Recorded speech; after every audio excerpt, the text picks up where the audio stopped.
গেল শনিবার বিয়ের আনুষ্ঠানিকতা শেষ করেছেন জনপ্রিয় গায়ক অভিনেতা তাহসান খান। সেই খবর এখনও সামাজিক যোগাযোগ মাধ্যমে উষ্ণতা ছড়াচ্ছে। ভক্তদের জল্পনা থেমে নেই। আলোচিত এই জুটি এখন আলোচনার শীর্ষে।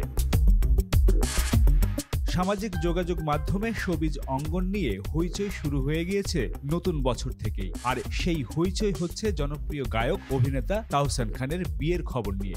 শনিবার সন্ধ্যায় মেকওভার আর্টিস্ট রোজা আহমেদের সঙ্গে বিবাহ বন্ধনে আবদ্ধ হয়েছেন তিনি। পারিবারিক আয়োজনেই সম্পন্ন হয়েছে তাহসান রোজার বিয়ে।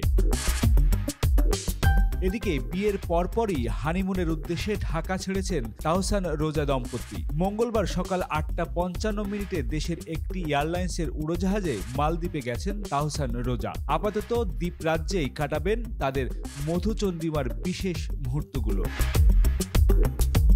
তবে বিয়ের খবর প্রকাশের পর থেকেই নেটিজেনেরা এই নবদম্পতিকে শুভেচ্ছা ও ভালোবাসা জানাতে থাকেন। বেশিরভাগই বলছেন অবশেষে চাঁদ খুঁজে পেলেন তাহসান।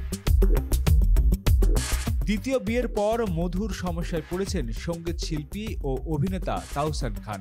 একদল ভক্ত তার নতুন জীবনের জন্য শুভকামনা জানিয়েছেন, আবার অন্য একটি দল স্ত্রী রোজা আহমেদের সঙ্গে তার বয়সের পার্থক্য ও দুজনের অতীত নিয়ে আলোচনায় মেতেছেন।